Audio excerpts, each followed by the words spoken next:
Still here, that's all me. Black love 2D. Good afternoon, everyone. My name is Reverend Kenyetta Chinwe, and I am the Faith Advocacy Coordinator for SisterSong, the Women of Color Reproductive Justice Collective. I am also the lead faith organizer for Amplify Georgia. And lastly, I am a founding member and co-chair for the Interim Steering Committee for SACReD, the Spiritual Alliance of Communities for Reproductive Dignity. Today, I'm going to talk a little bit about what SACReD is and how we are using and will use it as a tool for culture shift and movement building. Before I start to talk about that, I always begin by taking a moment to acknowledge the people of the land on which I sit. I use the following land recognition phrasing created by Dr. Elizabeth Packett of the University of North Carolina. As many of us are settlers, immigrants, and descendants of those forcefully brought to this land, it is our collective responsibility to pay respect and recognize that this land, where I sit, is the traditional territories of the Muskegee and Creek Aboriginal communities. And we are here because this land was occupied. In recognizing that this space occupies colonized Aboriginal territories and out of respect for the rights of Aboriginal people, it is our collective responsibility to critically interrogate the colonial histories and present day implications of this, and to honor, protect, and sustain this land. So I will start by telling you why I do this work. I am a Black, queer, gender fluid woman of Caribbean heritage that grew up Pentecostal. My father, was a Pentecostal preacher. My mother, the daughter of two Pentecostal preachers. Of my mother's 11 siblings, 6 of them were Pentecostal preachers. And two of my 3 siblings are ordained ministers. I was born into a faith community and spent the majority of my childhood immersed in that community. In my adolescence, I became very clear that I was queer, but was in a tradition that told me one could not truly love God and be queer.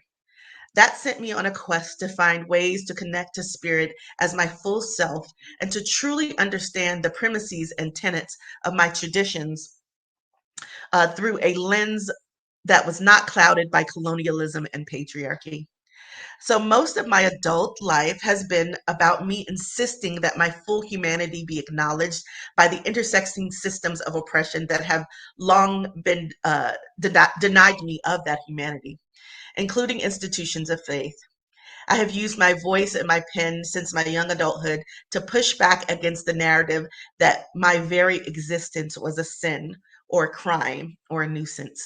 And now I get to do all that and more in service to the cause of our collective liberation, including and especially our reproductive liberation. If you could go to slide 2.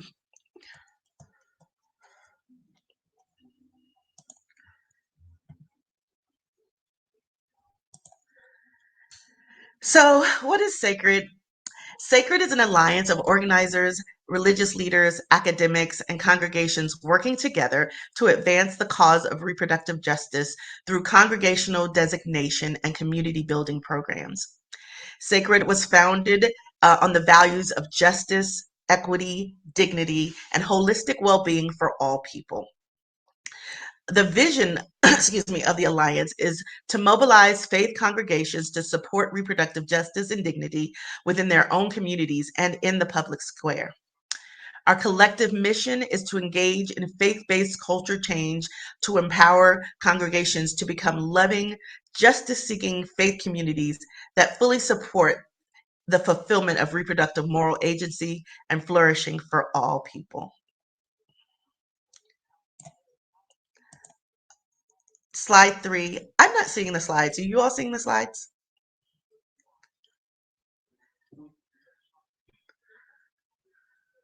Okay, awesome. Great. So, the Spiritual Alliance of Communities for Reproductive Dignity is a new national interfaith initiative created through a collaboration of individuals and organizations.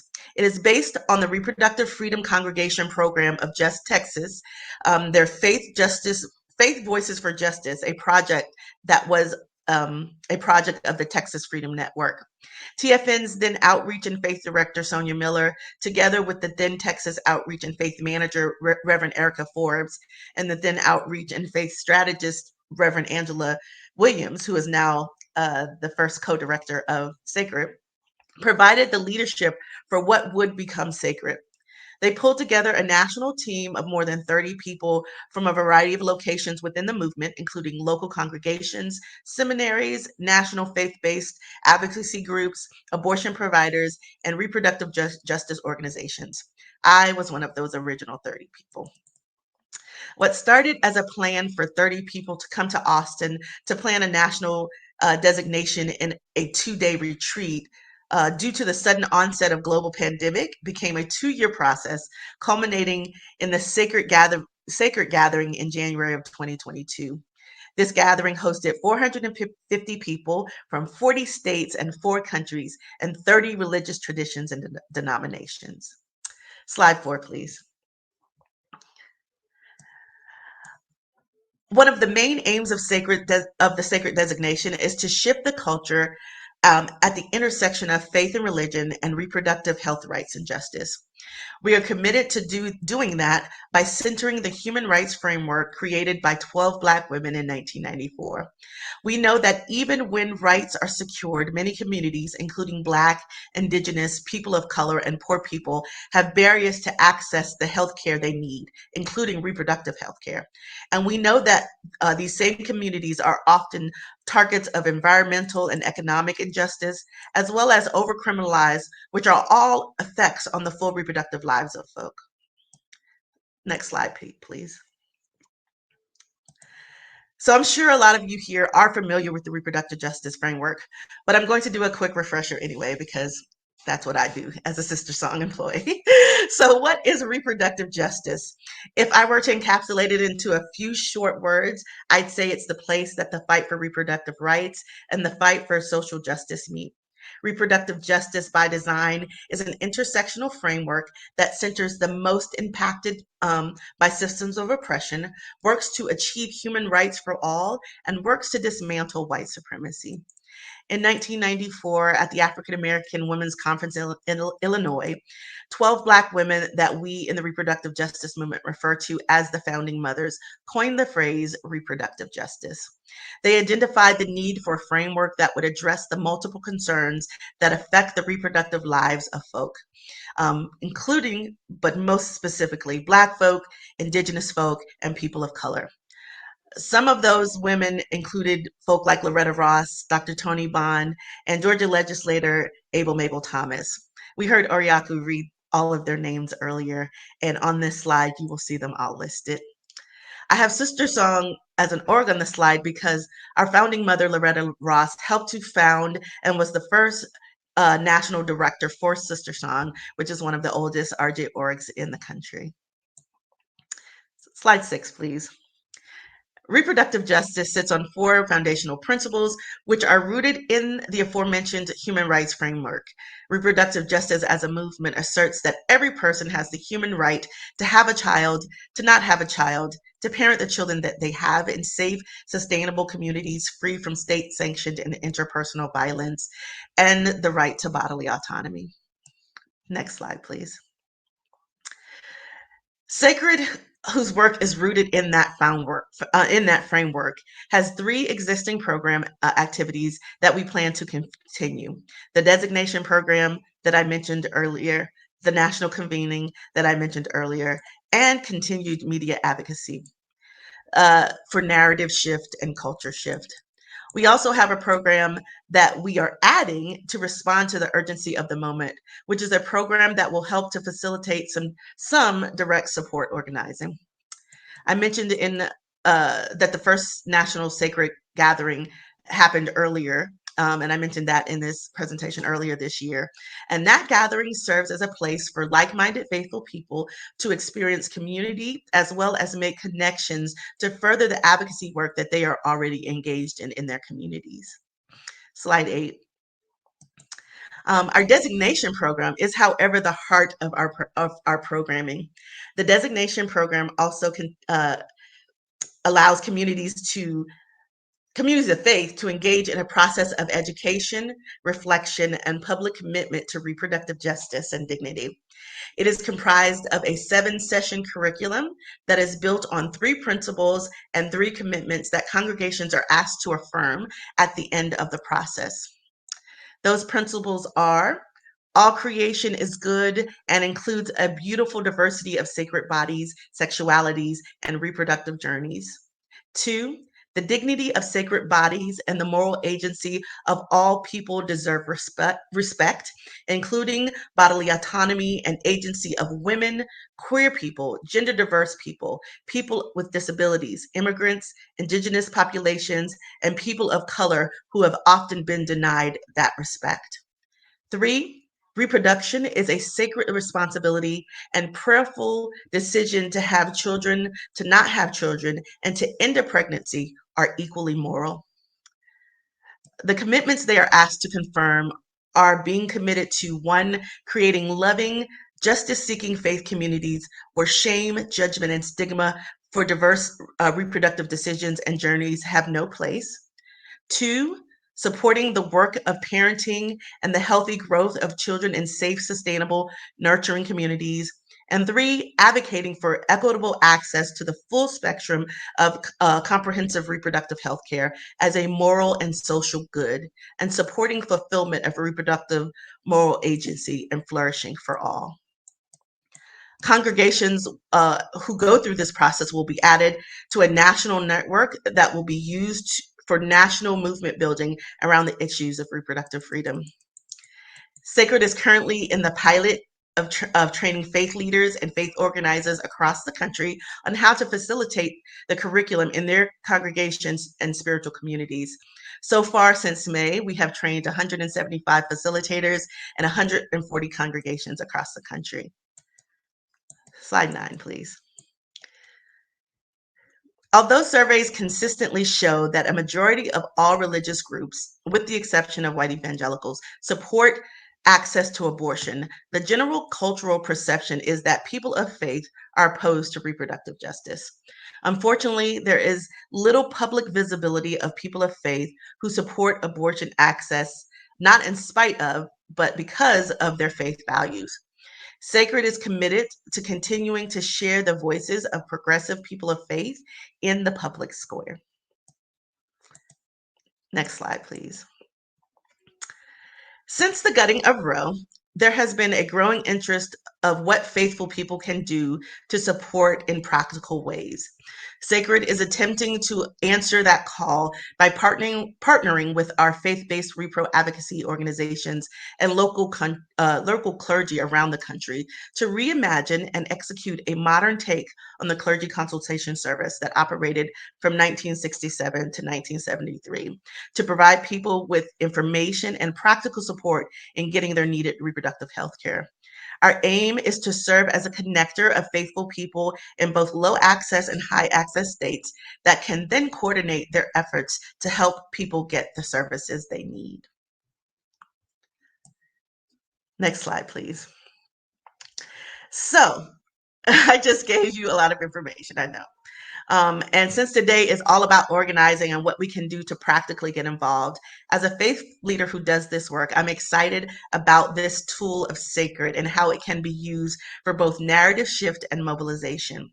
If you are a faithful person and would like to learn how to facilitate the curriculum in your faith communities, please sign up to get information about the next training at the link that will be dropped in the chat shortly. Please make sure to indicate that you are from Georgia, because I am planning a training for Georgia-specific interested folk so that we can continue to build our network of progressive faithful people and voices here in our state. Because we are still in the pilot stages, this training is still absolutely free to attend. But there will be a charge starting in 2023, but all of 2022 is our pilot stage, so if you get it in 2022, you'll get it for free. If you are clergy who would like to become part of our network of clergy who are willing to assist folk in ways that feel safe to you in getting the services they need, please sign up for more information on how you can get involved with the reboot of the Clergy Consultation Service, and that link should be dropped shortly.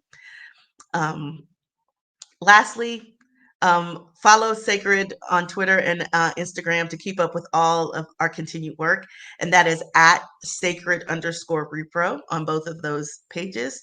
And of course, follow our website at SACRedDignity.com. Thank you for your time today, and I will now hand it over to Sabreen to talk about the amazing work that they are doing with Heart. Thank you, Reverend Kenyetta. Can everybody hear me? I just want to make sure. Just thumbs up, yes, in the chat.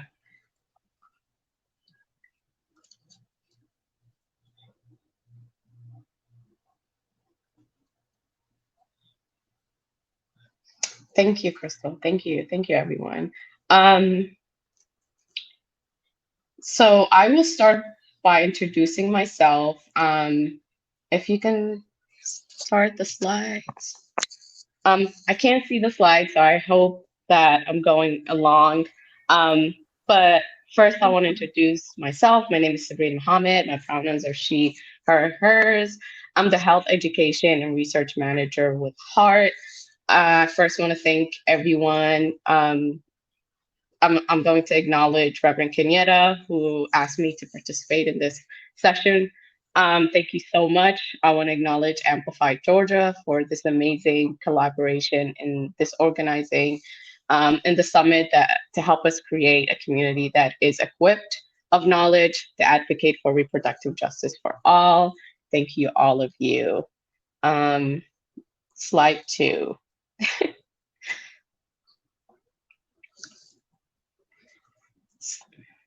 Thank you. So I want to start by giving a quick summary of our organization. Heart was founded in 2010 by Nadia, who is currently our co-executive and co-founder, and Samira. Heart is a national public health nonprofit organization that is dedicated to promoting and advocating for reproductive justice, uprooting gendered violence, and advancing sexual health and reproductive health. We strive to create a world where all Muslims are safe and can practice and exercise self-determination of their reproductive lives. We are committed to doing this work among our communities, especially those most impacted in the Muslim community and those living on the margins. We have staff and trainers all over the country, and we really strive to acknowledge those who are currently doing the work with us, like organizations like SisterSong, working closely with Reverend Kenyetta here in Georgia, and acknowledging all the amazing work that anyone who came before us has done in this field. And we are taking it and bringing the Muslim context and the Islamic faith. So our mission is to advance reproductive justice and uproot gendered violence by establishing choice and access for the most impacted Muslims. And our vision is a world where all Muslims are safe and exercise self-determination over their reproductive lives in communities they live, work, and pray. Next slide, please. All right, so I want to go over quickly some of our values. At Heart, we are faith-driven. This shows up in how we practice compassion, justice, accountability, and gratitude. And those are core Islamic values that drive our work. We are inspired by our faith traditions, commitment to equity and justice, and we want to uplift these values in the mainstream and make sure that it shows through our work. We practice empathy through a non-judgmental support. This is really essential to our individuals, to individuals to heal, live authentically, and reclaim their stories. We know that the lived experience of Muslims are diverse and nuanced, and we are committed to offering information in a way that is objective, inclusive, and empowering. We cultivate belonging for everyone, including Muslims of all races, sexual orientation, gender identities, economic backgrounds, abilities, and religious practices. Everyone is welcome, everyone is seen, everyone is heard. And we have worked really, really hard to make sure that our organization shows up as inclusive as possible. And we want to recognize all Muslims, especially those living on the margins. We are committed to compassionate truth telling by challenging harmful narratives. That is really critical to achieving equity and freedom. Throughout our work, we challenge dominated attitudes and beliefs and interpretations of our faith, especially on the way that the mainstream has kind of put this negative light on Muslims. We really try to challenge those harmful behaviors and harmful attitudes through our work and our messaging and advancing reproductive justice in our communities. We approach our work with humility, again, by acknowledging that we are, as staff members and as members of this movement, we are students.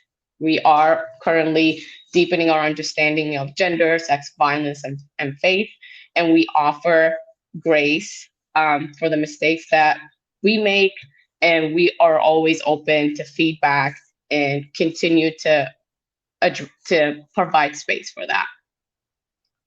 Next slide, please. As all of you have shared in the kickoff yesterday, and as Reverend Kenyetta has shared, the SisterSong definition of reproductive justice goes beyond the pro-choice, pro-life debates, and it offers 4 primary principles: the right to have children, the right to not have children, the right to parent the children in safe and sustainable communities, and lastly, the right for bodily autonomy. And that's where we are extracting our mission for heart. So to advance reproductive justice, we are expanding on that in our definition. So next slide, please.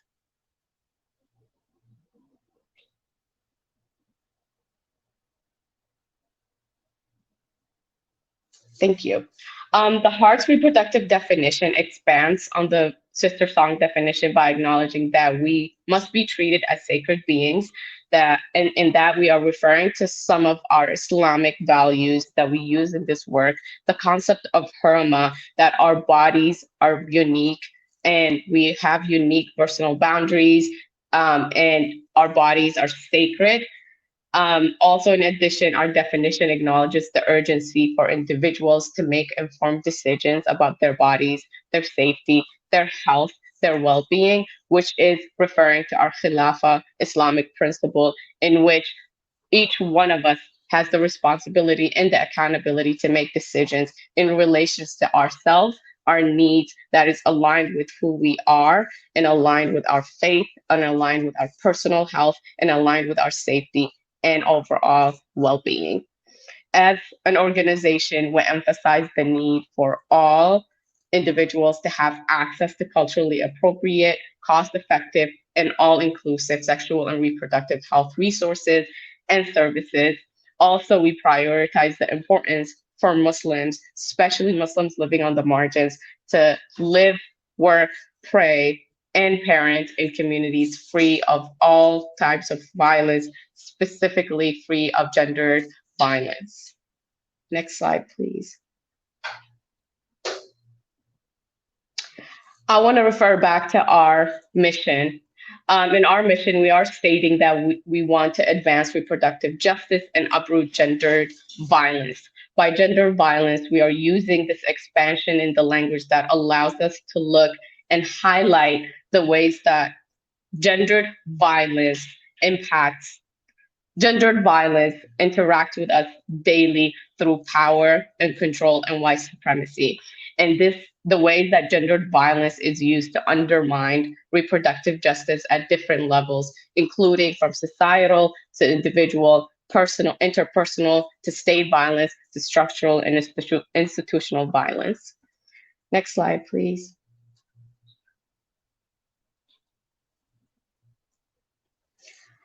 We use this visual to kind of showcase what we are talking about when we're saying gendered violence, again, referring to the gendered ways that tools of power and control are used at different levels throughout the society.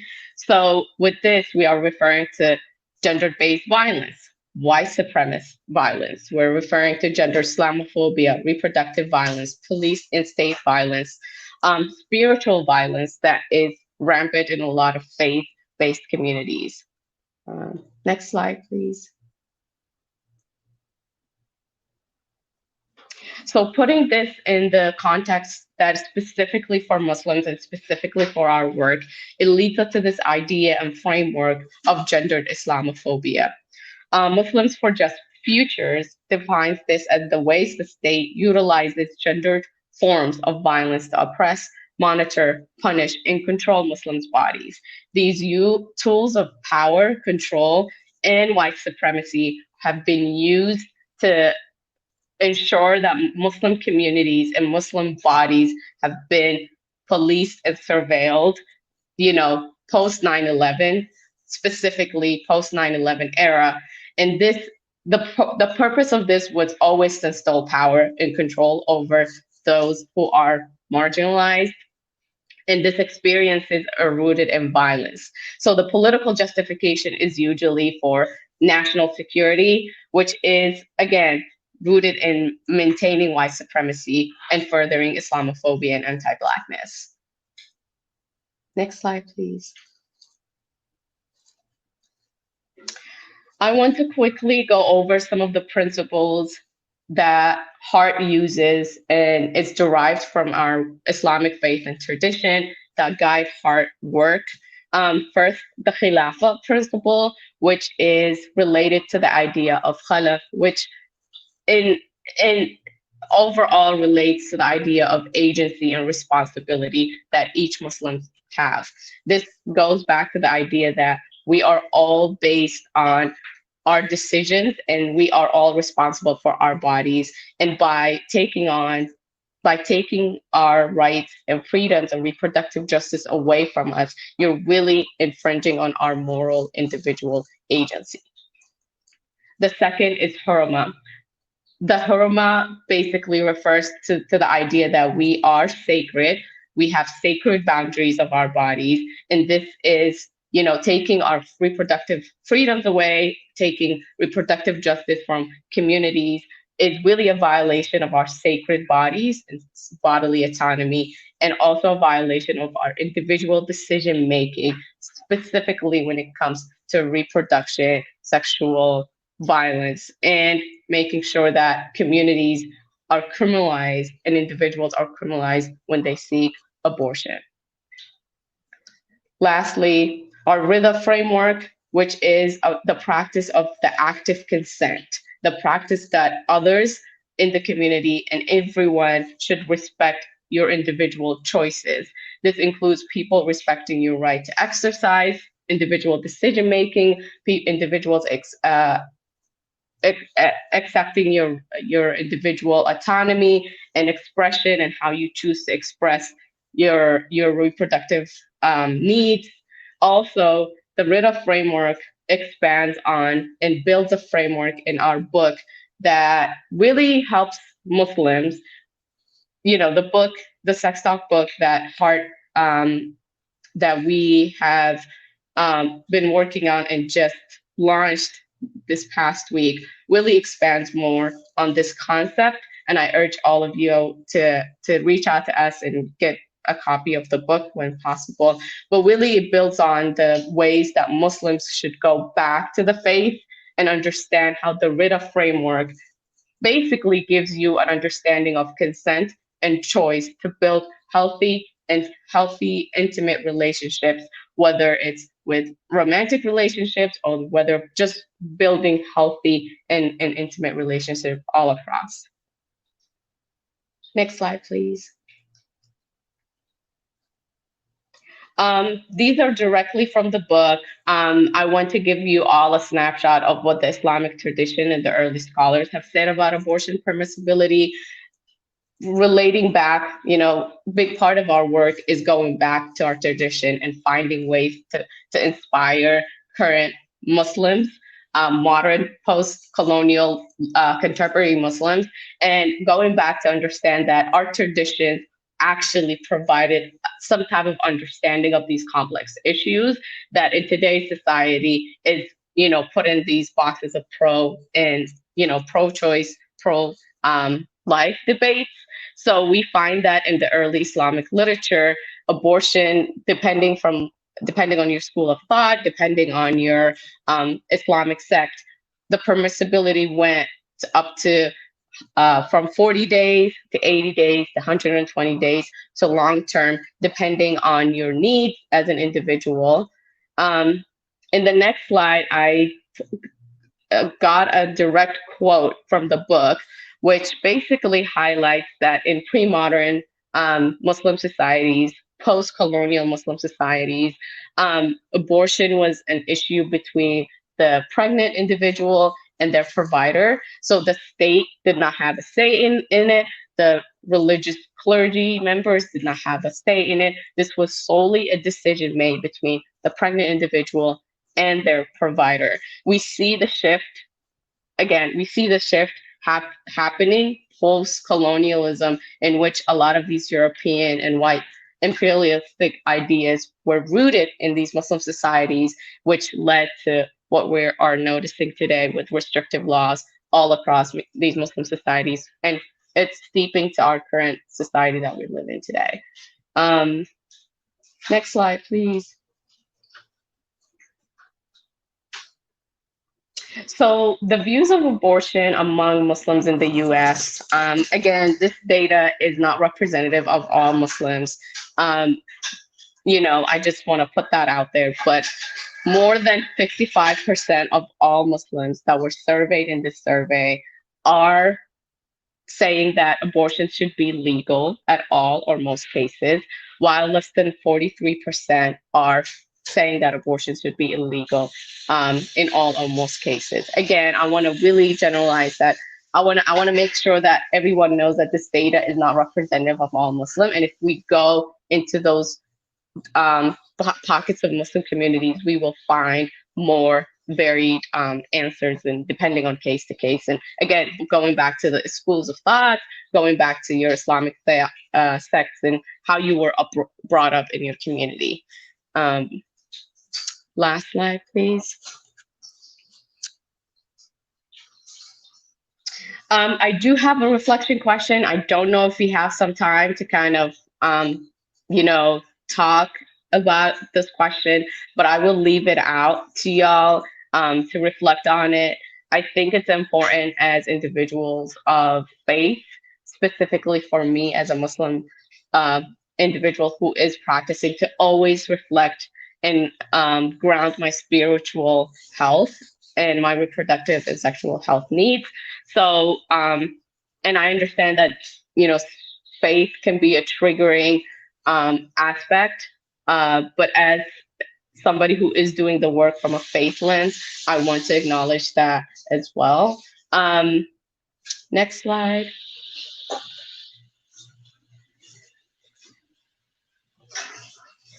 In closing, I would like to promote our book.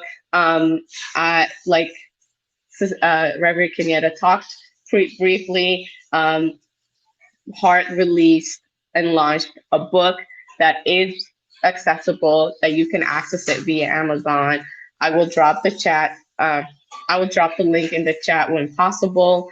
But if you can go on our website, purchase the book, leave us a review, email us, collaborate with us, work with us, follow us on social media. We are doing a lot of exciting work, and we are planning to do launching events all over the country. We have one scheduled in Chicago, one that will be happening in Atlanta on September 14th that I will go ahead and share and invite all the partners in Georgia to attend. So just stay tuned in, and that's my direct email if you have any further questions about the work. Thank you so much.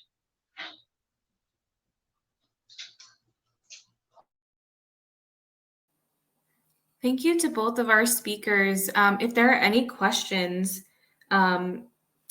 please put them in the chat, or you can put them in the Ask a Question tab.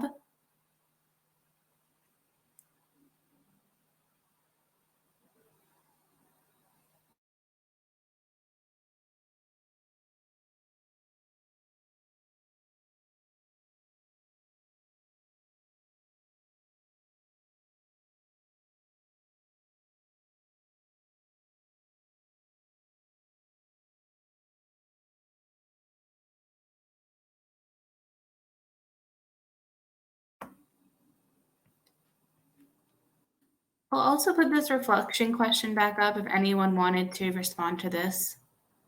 We have about 10 minutes before the next session.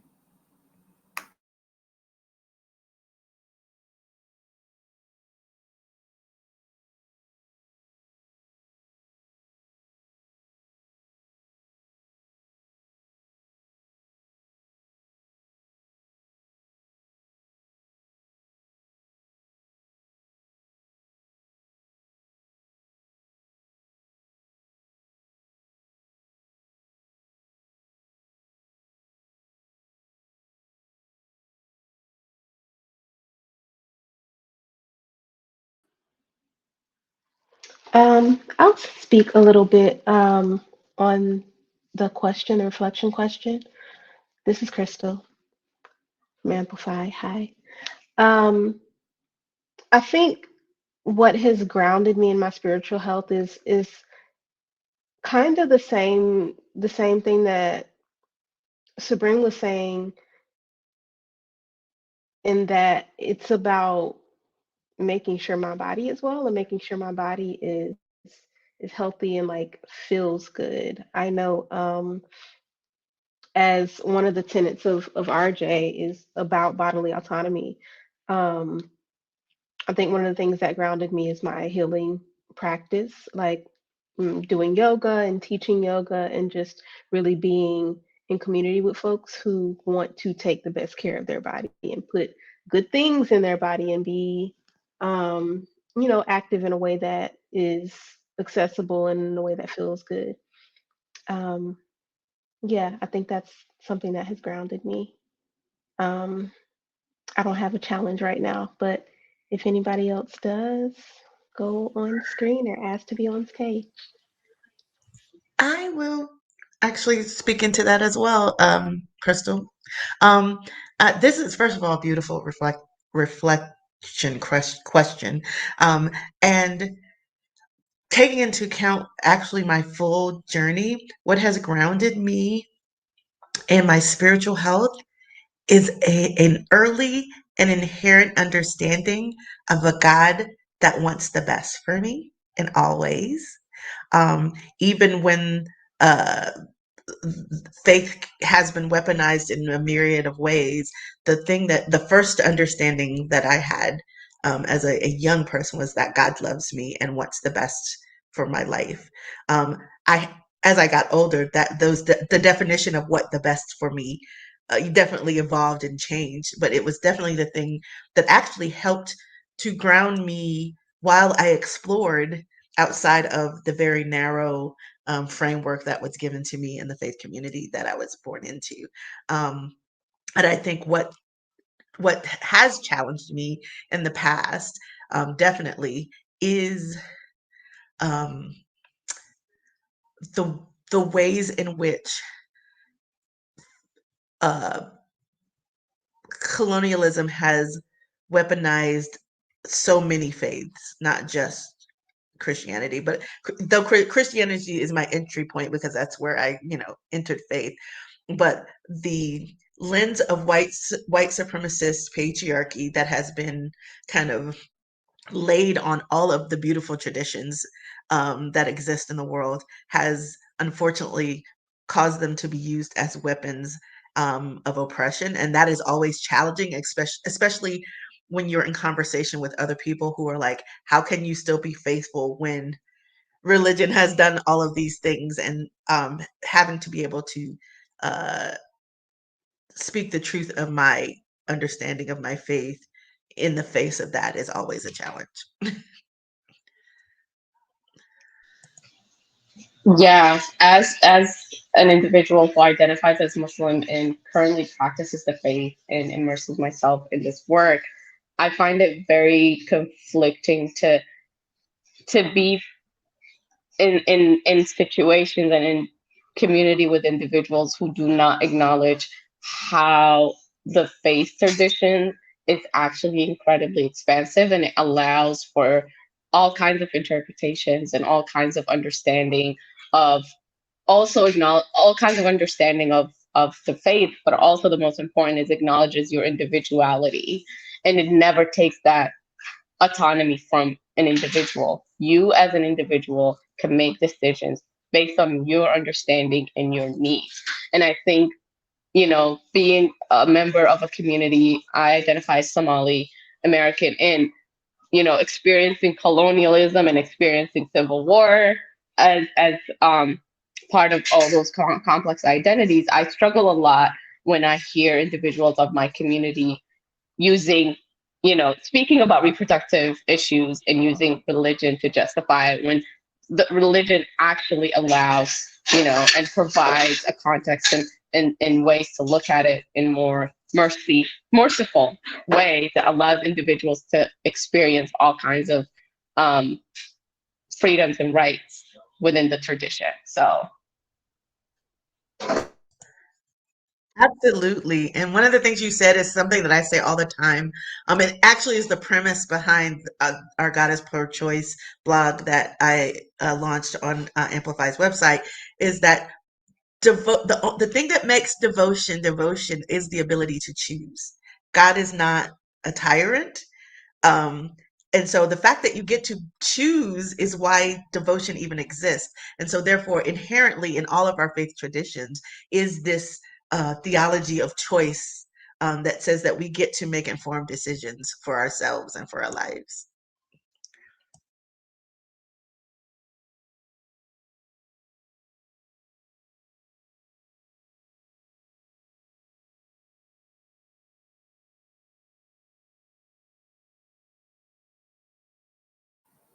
Thank you so much for those reflections. And we have about 5 minutes left. If there are any additional questions or any other topics within religion people would like to bring up. I have a question that's kind of on topic, but kind of off topic for Sabreen. I know that, especially in this summer, with the urgency that like we see all over, like social media and everywhere, around the decision that gutted Roe, and we saw a lot of, for lack of a different term, gendered Islamophobia being used by people who actually claim to be advocates for reproductive rights, health, and justice. I just want to know, like, how is it that you deal with those types of uh, interactions when people who claim to be allies are actually re-articulating the wrong message about your faith? I mean, I would need to actually reflect on this summer to be like, to have the opportunity to fully answer your question. But in summary, I would say that it's been really hard just hearing people who identify as allies or individuals who are progressive using language as like, oh, the fall of Roe resembles Sharia laws, which when we go back to our faith and traditions, these, there's really, these restrictions are not part of the traditions in the Islamic faith. So it's been really difficult hearing all those association between and I want to acknowledge that individuals in Muslim countries and do use religion as a way to oppress, rights. But at the same time, it's been disheartening to kind of equate it back to Sharia laws when the Sharia laws are not like the two words are not even, you don't find that in the Islamic legal words. You don't find Sharia laws. So it's been really incredible in a sad way to hear all of that. As hard, we have been always aligning ourselves with individuals who see our mission, who see our goals, and who want to like further the reproductive justice agenda in our Muslim communities. So in terms of partners, we really limit our, because not every Muslim sees eye to eye, unfortunately. So we have been kind of in our own, little bubble working with other Muslims that understand the reasons why we're doing this work, and help us push along in spaces that mainstream Muslims might not give us an opportunity to be part of. So yeah, I think as a team, we're still in the process of actually taking, it's been a lot this summer, and then the book launch happened this week. So we really haven't had an opportunity to actually debrief. So, but I will have a better answer hopefully sometime soon in the future. That was a very great answer. Thank you. Thank you so much.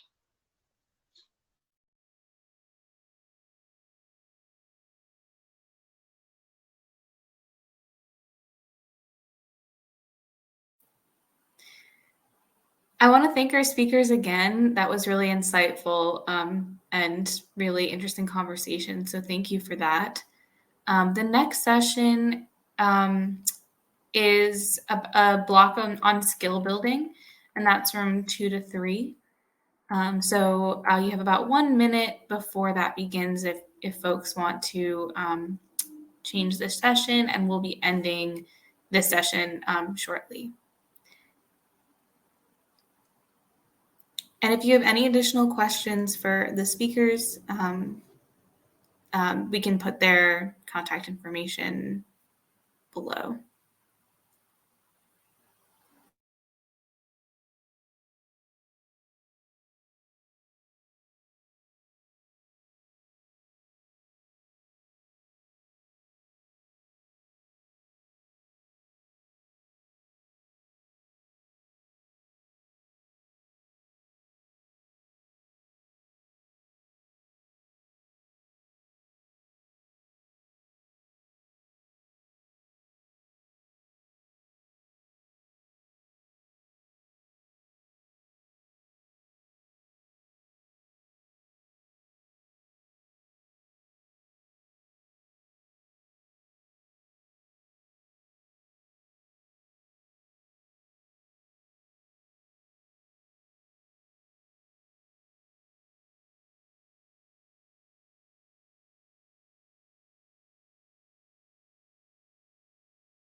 Okay, thank you so much, Sabreen, for being here. I'm going to close the room. And Crystal, I'm going to head to the next session. But thank you both so much.